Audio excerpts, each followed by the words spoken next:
Hey, good morning, everybody. Today is Wednesday, so therefore it is Grant Teach Me Something. And it looks like Grant did not die last week. I did not die. I came very close to dying. Of death. You died of death. I almost died all the way to death. So today... The flu. Nobody cares about your flu. Let me tell you about my flu. No one cares. I'm going to teach you about the flu. Teach me about the flu. Where did you get your degree? Google MD? I'm an MD. Today we're going to be talking about negotiation techniques. Get to the yes. Yeah. You know, I think, a lot of people in this business, they're always like, so how do I do it? And you're like, get a bandit sign, get a phone call, get an appointment, look at the house, run the numbers, know your numbers. But then what? Right. So but then what? Exactly. Here's the thing is I've always said this, that I would much rather have 5 leads and buy 5 houses than have 100 leads and not buy any houses. Well, of course. Right? So here's the thing is that you don't get the 5 leads, 5 houses situation if you don't know how to negotiate your way to a yes. That's the deal, right? Because people always, you're so concerned about the lead, you're so concerned about getting the lead, which you need. I mean, obviously, you've got to have those leads coming in. But if you don't focus on the negotiation aspect of it, you're not going to take it down. So, and I'm assuming this is not only for real estate. You could probably apply this to the used car salesman, all those, or whatever you're trying to do. That's one Dating. Have you seen my wife? I have. Now I understand. Now you understand. Negotiation techniques on how to find the perfect woman, the perfect partner. Yeah, so that's actually a very good point, and why negotiating is so important to study. And part of it is because, hey, negotiation, that's a worldwide, you can use these negotiations to get the perfect spouse. You can use these negotiations to get the perfect house. And you can use these negotiations anywhere, right? And I actually encourage you to do that. But the cool thing, the fact that you can use these negotiations everywhere is the fact that means it's a topic that can be studied, right?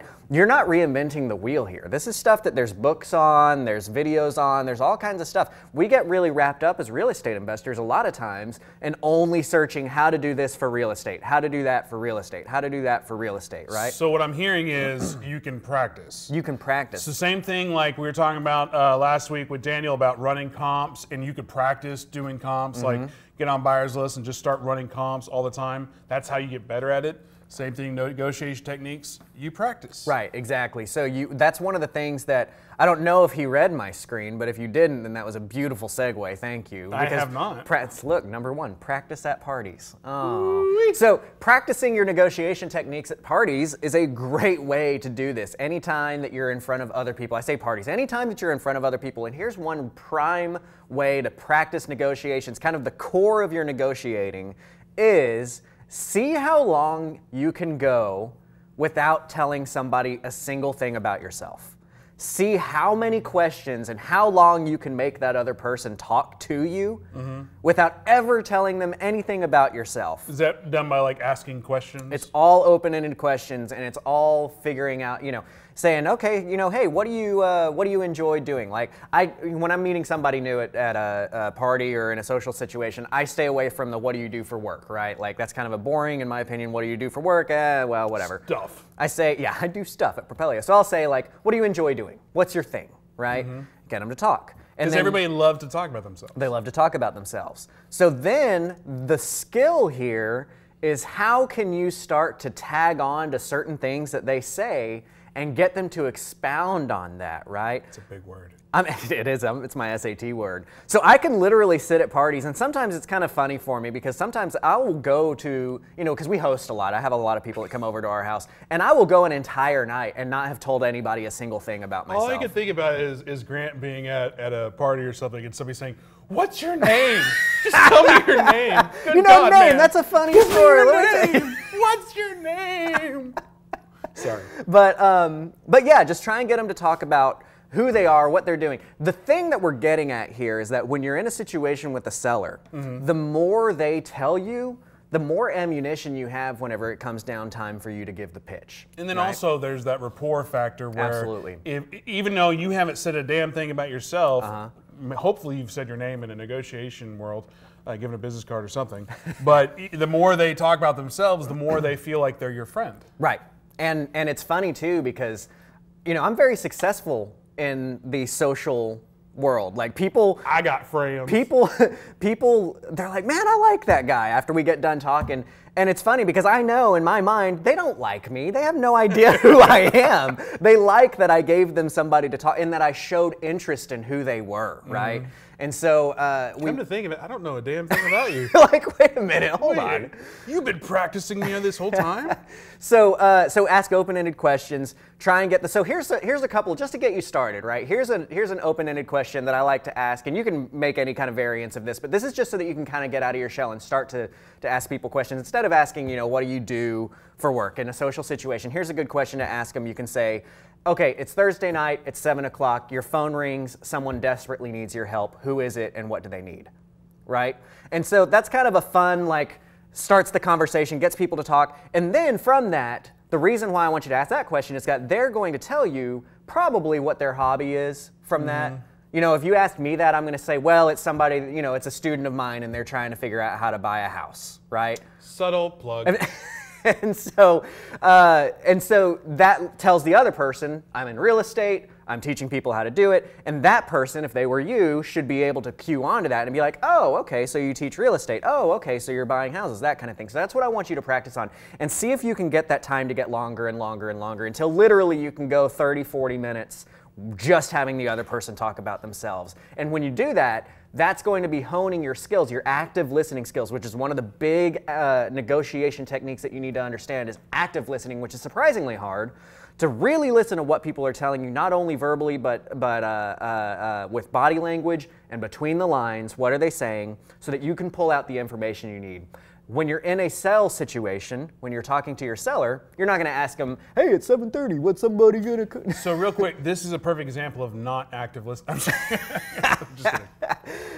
You're not going to ask them about, what is somebody calling them, but you might see that they're a Cowboys fan because they've got something on the wall, right? And so I want you to point that out and be like, oh man, you're a Cowboys fan. If you know anything about the Cowboys, say something about it. Get them to talk about the Cowboys, If they've got a dog running around, be like, oh my gosh, I love dogs. If you've got a dog, talk about a dog. Find anything in this situation when you're with your seller to pull out and start building that rapport. That is the biggest, when I'm talking about practicing at parties, when I'm talking about active listening, it's exactly what you said earlier. It's all about rapport. People sell you houses because of the rapport you build with them, okay? So let me point out real quick that your first practice, your first lesson, or your first tip was to let them talk about themselves.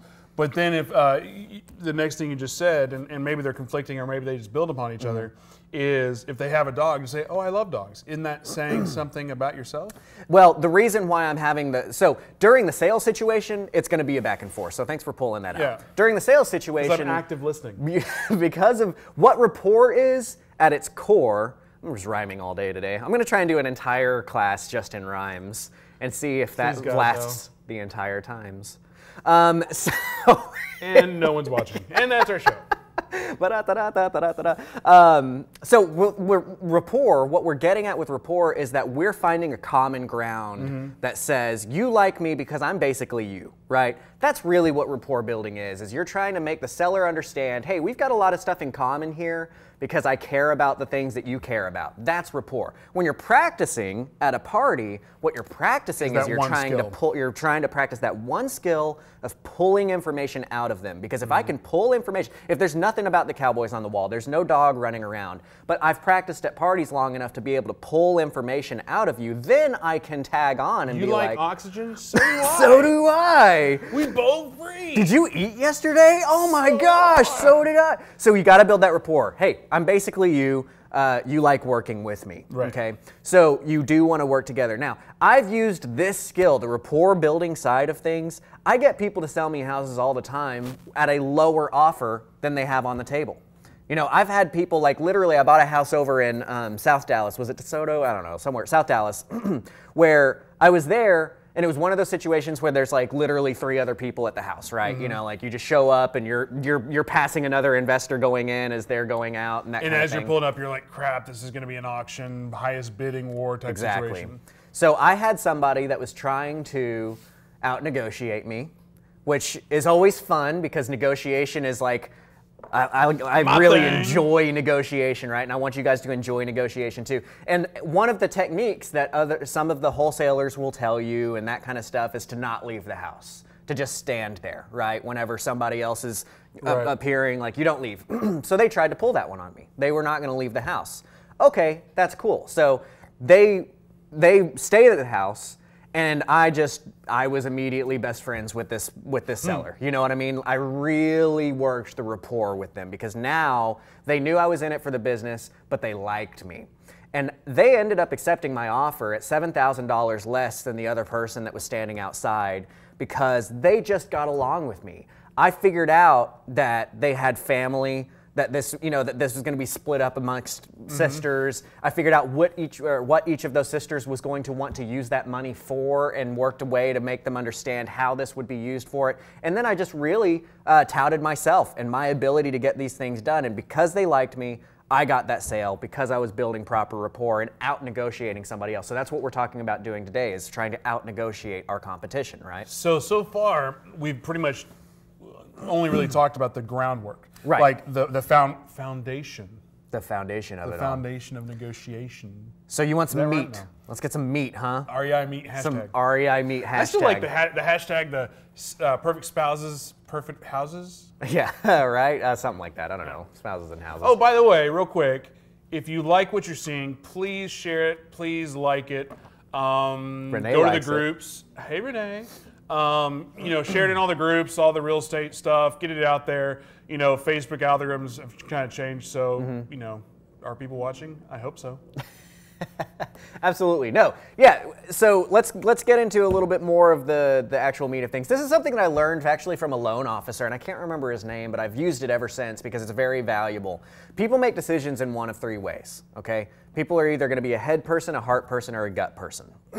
Now, the head person needs way too much information to make a decision. They need every single bit of data that you can possibly put in front of them before they're going to say yes. And you could also say that's basically your typical brand new investor. They're the analysis paralysis head person. Okay. Exactly. A lot of times they are. Now, a lot of the new investors are going to be mixed up with heart too because they're very emotional about their decisions. The head person, again, head person, all numbers, all data. They've got to have every bit of data in front of them. They've got to have way too much data in front of them, and then they will pull from it what they need and make their decision.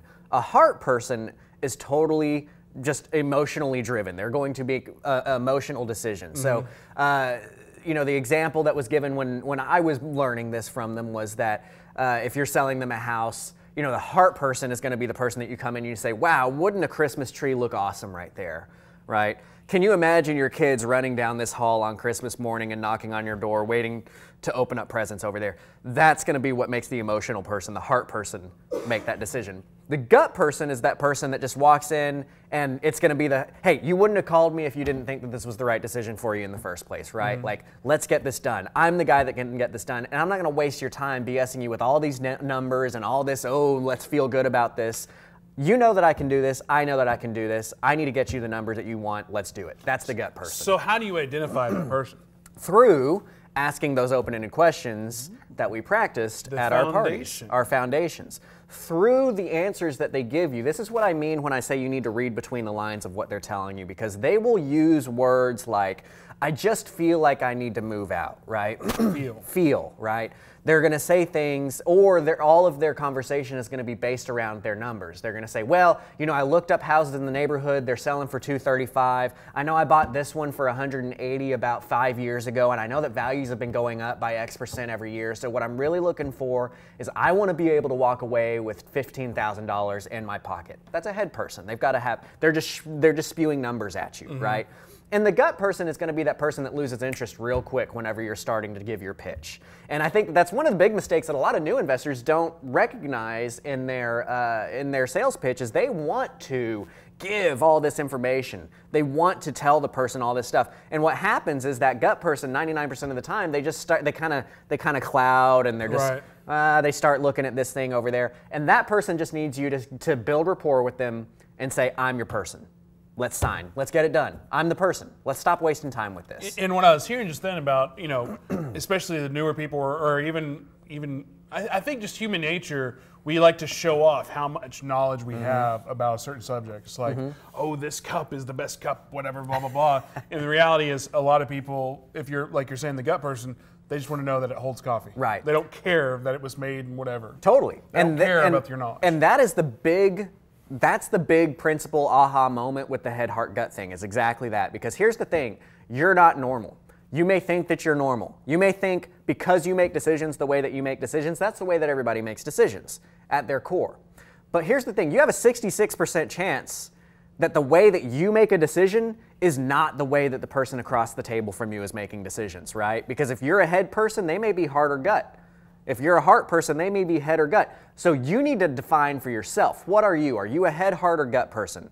Go ahead and I want you to comment here. Comment, are you a head, heart, or a gut person? I want to know what you are, because you also need to know what you are so that you don't get stuck pitching to other people with your pitch. There's been one student that I've ever had that I was unable to get to buy houses, and just they're never going to buy houses. They got out of the business, so I can actually put an end to it at that point in time. One student, and that is because she was a heart person. And she was doing this because she wanted to provide for her family, she wanted to set something up, and she could not get away from pitching people with that. And you want to know what makes it feel like a used car salesman? You know, we all know about that like used car salesman feel. The used car salesman feel occurs because they're pitching you with the wrong section. The used car salesman feels sleazy because you're a head person and they're pitching heart, or because you're a heart person and they're pitching gut, right? Because the heart pitch works for a heart person. Saying, think about how beautiful this Christmas tree would be over here is a great pitch for a heart person. Right. But if you're a head guy and I don't say, care. Just give me the number. Yeah, stop giving me this bull crap about Christmas trees. Are you freaking kidding me? That's so dumb. Yeah, this guy over here is giving me 10 grand more. What are you going to bring to the table? A Christmas tree? Yeah.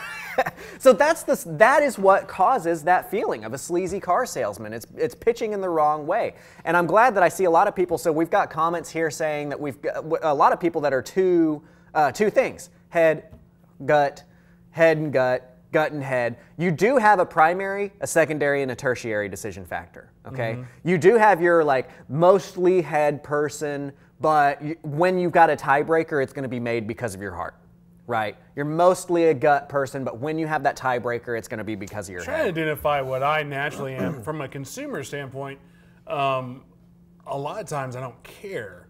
Like in the real estate business, when as far as like your title companies, your insurance companies, your GCs, like I don't care. Just tell me it's going to work. So I guess that would be a gut person. That would be a gut person. So let me ask you this. This is a real good way for you to determine what you are, is think about the last large purchase that you made, okay?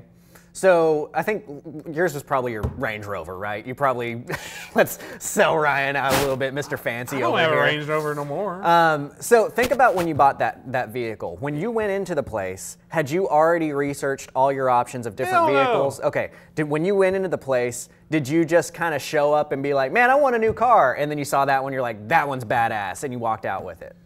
It was probably that one, but to be clear, disclaimer, it was used, and this was years ago, and I no longer have a Range Rover. I drive a Ford Edge because I'm more responsible nowadays. Bastard. But it was a big purchase. Yes, and that's what we're getting expensive, at, right? Yes. So in your big purchase mentality. Yeah, and I get what you're saying. Like when it comes to cars, I'm like, ooh, sexy, buy it. Right.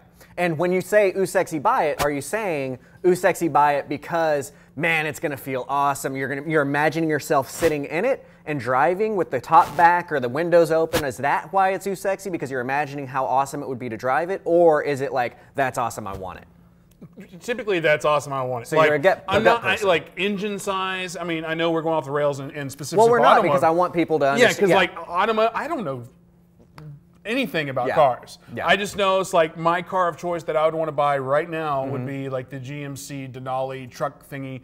And I almost bought one a couple years ago, but my license was expired. They wouldn't let me.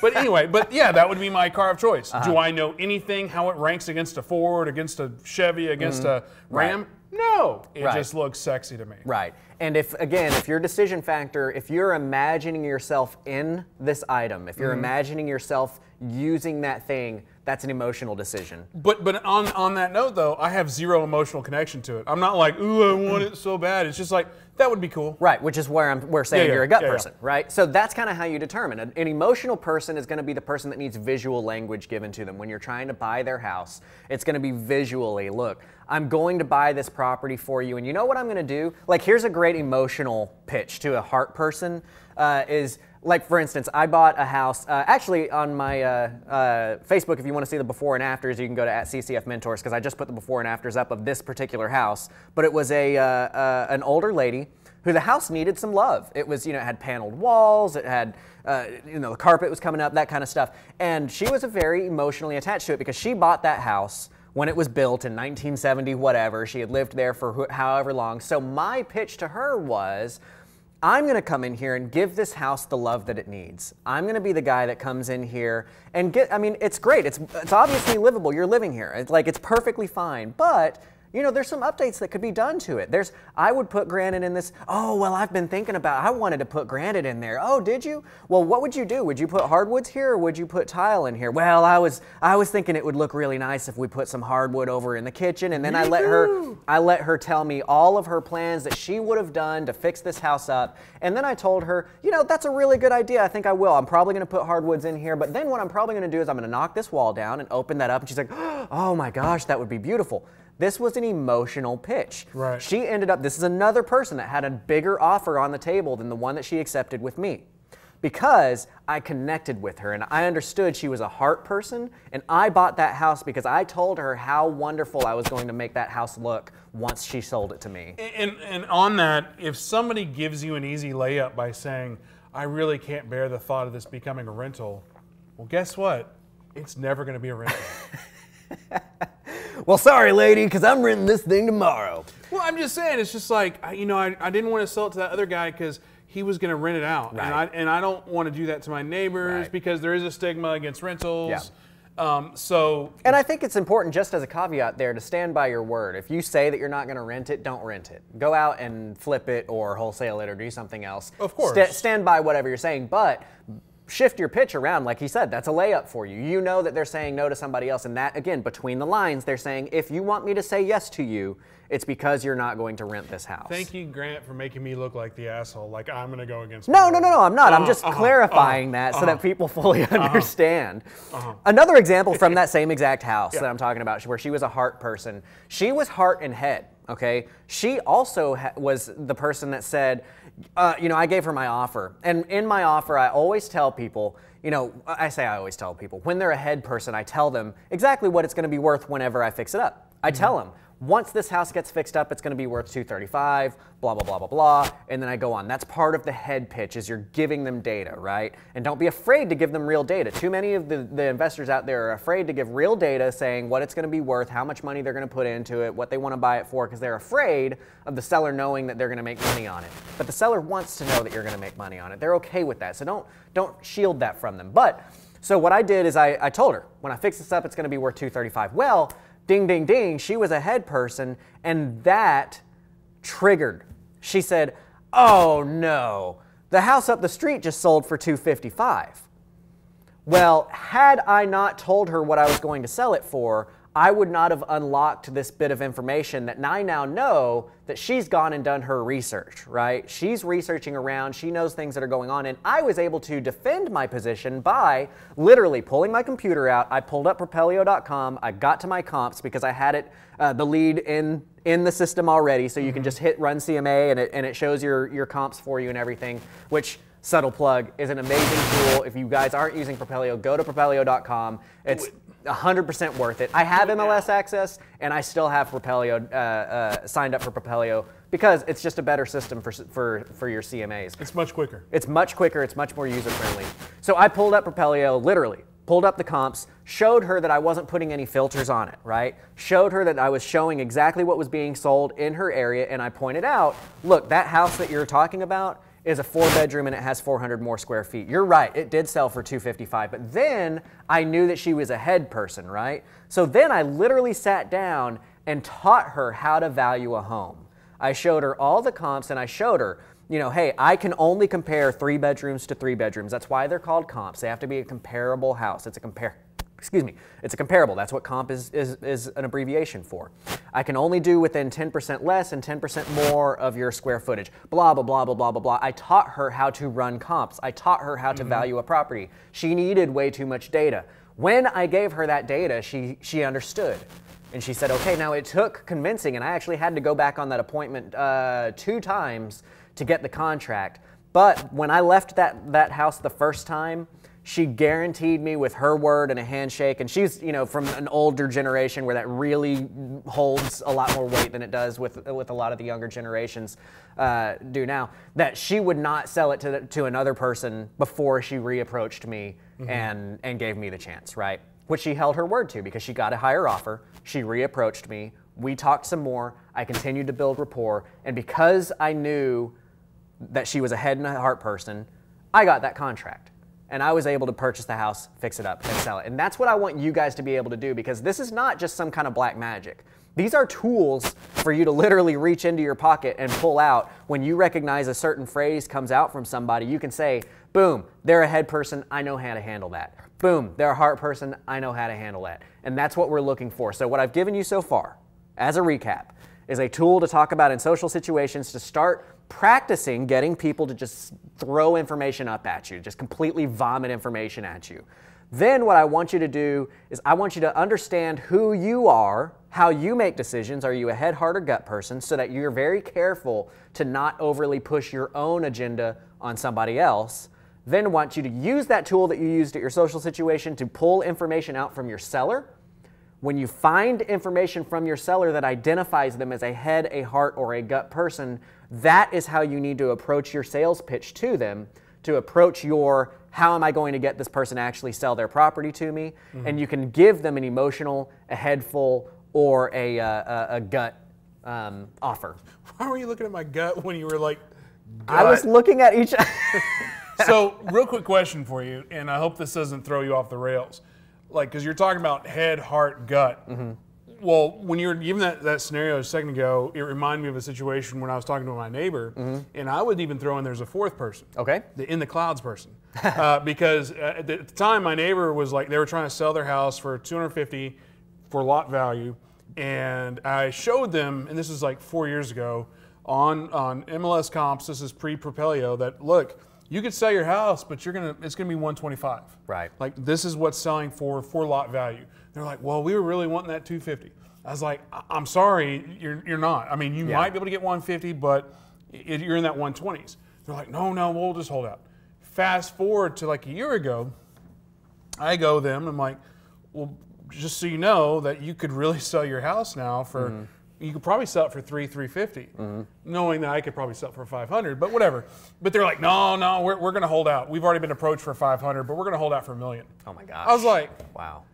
4 years ago, you wanted $250. Now you're getting real offers for $500, and they're trying to hold out for $1 million. And let me just remind you, this is lot value only. This is a tear down house by all tear downs. And in this neighborhood, it is, you know, a 400 to 500 lot value. Yeah, I guess all day long. But $1 million, you're in the clouds. So the reason I bring that up is I'm sure you've been around those people. Right. Is that once you've identified it's in the clouds, just cut bait and run, Well, or do you try to bring them down to earth? Yeah, so that's a really good question, and I wouldn't apply that as a 4th decision maker, right? Because at its core, they're still going to make their decision when they do decide. It's going to be based on head, heart, or gut, right? So maybe they're in their head, but their head is delusional. They're just delusional, and that is where proving your numbers becomes so important, right? And at a certain point in time, you're right. You have to just cut and run because they're just not going to come down to reality. But it's very similar to, and why it reminded you, to my seller that was like, well, I could get $250 for it really easily because this person. If they have any kind of semblance of intelligence that you can actually show them information and have that mean something to them, that is when you have to prove your numbers. That's why it's so important that we don't lie about our numbers. We tell them what we're going to sell it for. We tell them what we're going to rehab it for. We tell them we're going to be making money in the middle, right? They can work it out on their own if they want. Now, And even part of that is telling them that if they sell it on their own, they've got a 10% of their sales price is going to go towards closing costs, agent fees, that kind of stuff too, so that they understand that we're not making that full spread.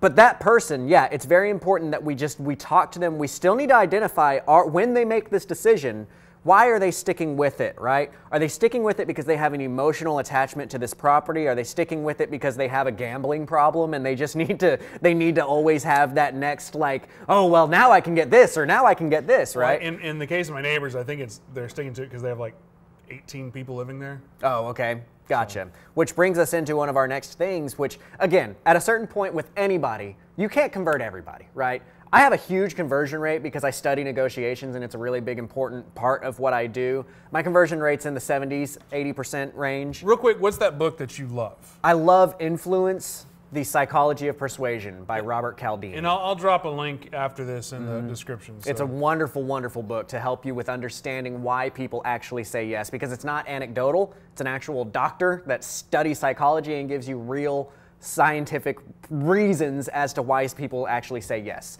So that's the foundation of a lot of my negotiations. Most of my negotiations come off of that. But what we're talking about here is we don't care what people want. We care why people want what they want, right? I don't give a crap what you want, seller. I want to know why you're asking me for that thing. If you can figure out why they're asking you for what that thing is, then you can attack the core. It's like Inception, right? For those of us who have seen Inception, they had to go inside and inside and inside and make them feel like they were the one that came up with the idea and kind of, right? They didn't need to attack the issue at hand. They needed to get behind that issue and let that person come to the conclusions on their own. So we don't care about the issue at hand. We don't care about what they want. We care about why they're telling us what they want. Because a lot of times, like for instance, the house that I live in right now, I was able to buy, and I'll spare you the long story, but I was able to buy it, and by knowing the why, they had been asking me for like $25,000 in cash. And I gave them instead a few months to live in the property, because that's honestly at the end of the day what they were really looking for, and it ended up only costing me like $10,000 to let them stay there. You know what I mean? So I saved 15 grand by understanding the why rather than listening to the what. In the why could also be synonymous with the pain, right? Yeah, the why, what's the their pain point? Same thing. Because they're going to ask you for something, but they are only asking that because that's the idea that they had to fix their why. But you, as an investor, you've studied these things. You understand the different options. You understand some of the other ways that you can fix people's problems, and that's how we can solve that why and extract what we need from it there. So when we do that, when we are giving something up, when we are in a negotiation situation, one of the most important principles of that negotiation is that you never give something up without getting something in return, ever. Okay? And so one of the cool things about that, because in that book, Influence, it talks about reciprocity? Reciprocation? You're messing me up. Reciprocity. You messed me up. Reciprocity. Reciprocity. We have been programmed from the beginning. Here you go. Oh, thank you so much. Here's a thank you card. Thank you. Reciprocity. We've been programmed from the beginning. You get a gift, you give a thank you card. You get, you give. You get, you give. You get, you give. That's why the Hare Krishnas were so, in the airports. I think we all remember the stories of they would hand a flower to people in the airports. It kind of became a meme. The reason they started doing that, the reason they started handing that flower to people, is that person has now received a gift, and subconsciously they feel a mental need to be reciprocal. And that reciprocation is listening to what the person has to tell them. And further details that story is most people would throw those flowers away, and then the Hare Krishna people would go and get those flowers out of the trash and give them away again. Yeah. Because they were geniuses. They were geniuses, yes. And so we want to use that principle in our negotiations. We can use that in two ways. One is the obvious. They ask something of me. Okay, I will give it to you, but I'm going to need this in return. You've got to be thinking on your feet. You've always got to have something that you know you can ask for, that you're kind of holding back, and you're waiting for them to request of you, okay? So like one example would be if I'm buying a house with seller financing. Again, I go back to that a lot because there's just a lot of examples within that. If I'm buying a house with seller financing and I'm giving the seller, like say they owned it free and clear, and I'm giving them interest, right? I'm saying, okay, well, I'll buy your house for $80,000. I'll give you 4.5% interest, and I'll pay it off in the next 15 years.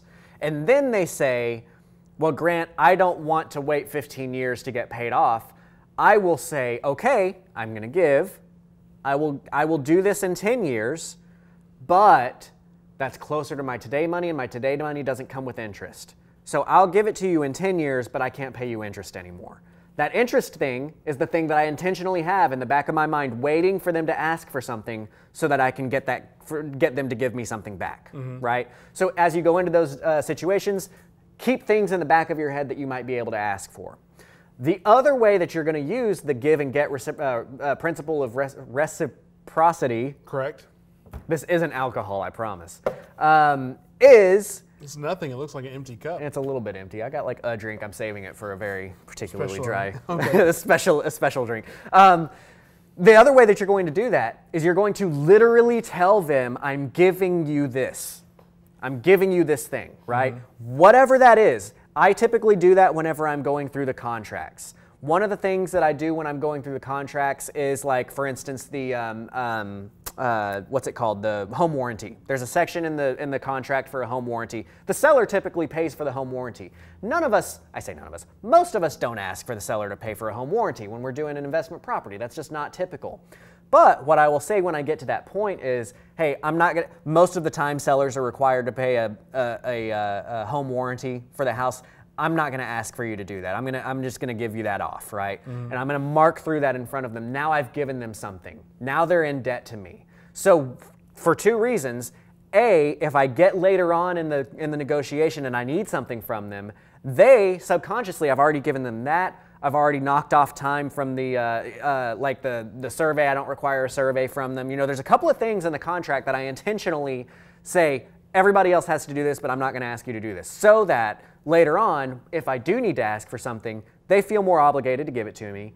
And if they want to ask something of me later, I can say, I already gave you this, I already gave you that, and I'm going to be unable to give you that as well, without getting something in return. You see what I'm saying? So it's a really kind of sly way to work yourself into making sure that you can always get when you give. So basically, there's a lot of industry standards from the investment standpoint that, yeah, you're going to do this, do this, do this. But instead of just doing that, point it out to them that, hey, we're doing this for you. Exactly. And even though you're going to do it anyway, you're just loading your ammo cart or your ammunition to. I'm going to tie those words together and with your story. So here's how can we make that happen? I bought a house in DeSoto that, like you were talking about, you would be willing to do anyway.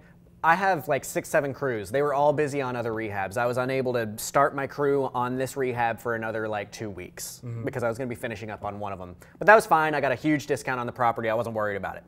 Well, the seller asked to stay in the property for a week, okay? Which I don't care. Totally willing to give them that, you know, to let them stay in that property for a week after we closed. Not a big deal. But my ammunition, I saw an AR-15 sitting in the corner earlier, and I wanted it. And so I said, I will be happy to let you stay for that week if you'll give me that AR-15. Hell no, that's my baby. I built that thing for blah, blah, blah, blah. I'm not going to. Okay, that's cool. All right, that's cool. Well, we'll close on Friday. And I'm about 20 miles away when he calls me and he says, hey, man, does that offer still stand with the AR-15? I turned around and I let him stay there for another week, and I got an AR-15 out of it. I mean, there's no way an AR-15 is, or a 1 week's worth of staying in a house is worth an AR-15. But they didn't have money, and they did have an AR-15, right?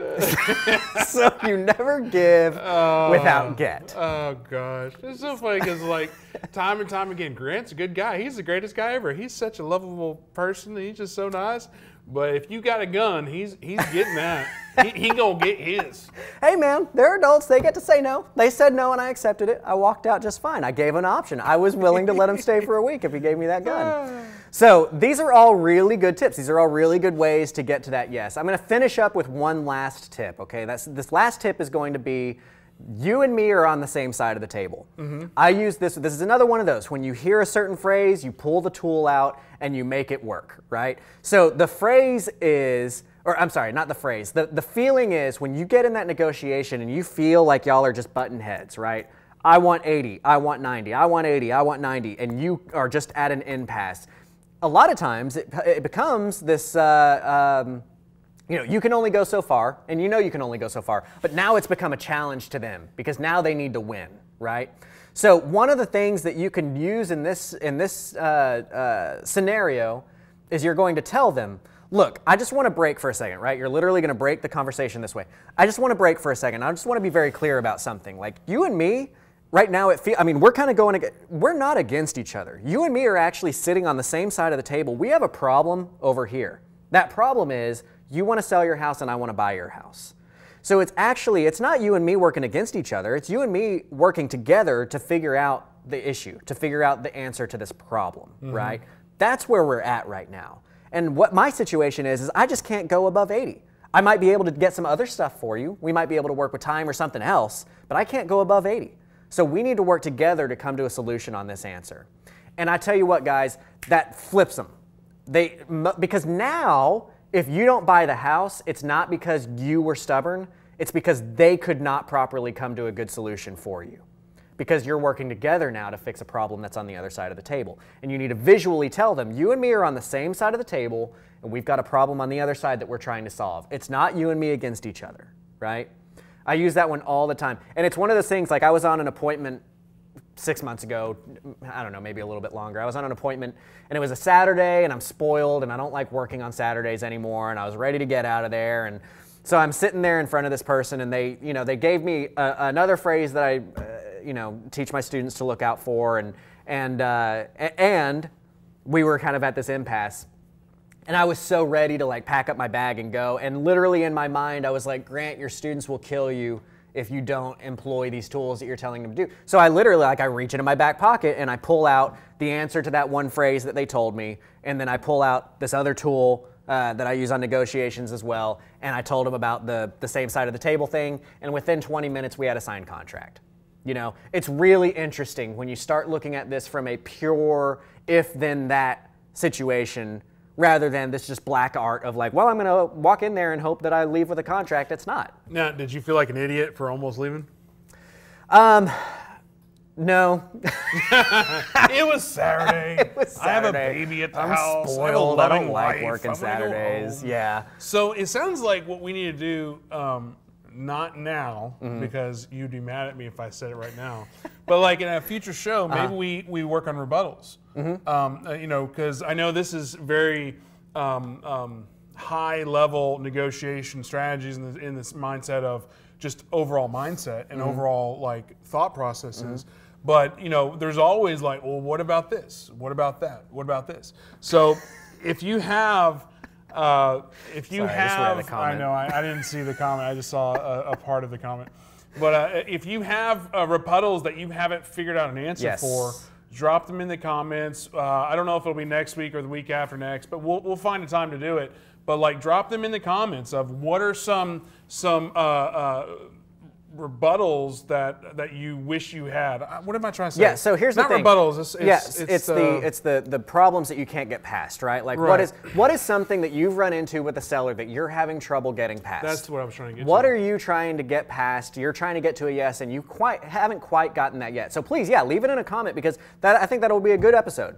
We can leave it in a comment and we can start addressing, because guys, like I said, I study negotiations, and I want you guys to study negotiations just as much as you study all this other stuff. You need to be studying how to get to yes. If you can't get to yes, nothing else matters. So put some comments in there for... Thank you, Matt. Objections is the word I was looking for. Objections, thank you. That's such an easy word. Rebuttals is what you would give to the objection. Yes. Thank you, Matt. Yes. On that note, if you do have questions for this episode, please drop them in here. I know it was just more of us just going off. We didn't really get much meat. I'm kidding. He always gets after me because I'm like, where's the meat? We'll do like a 45-minute class, and then he's like, yeah, but like, where's the meat? Just anyway, talk for 45 minutes. But if you have questions or thoughts, drop them in here. We'll wrap it up here. Again, Matt, thank you for the objections. Can I take a minute to brag on Propelio?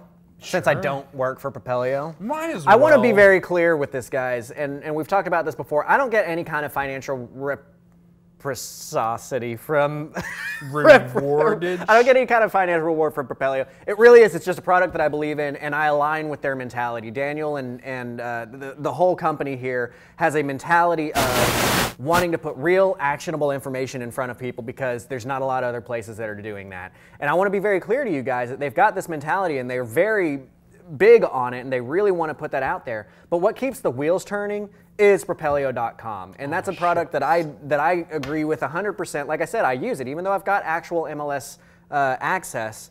You guys should be checking it out. If you're not already a member of Propelio, not only do you get the MLS access, but you also get leads, and they're real leads. People think that if it's a lead coming from a piece of software, it's not a real lead, but those are people who did not see me kick the crap out of Daniel for like 6 months when I found out that he was going to be giving these leads out for free to his members.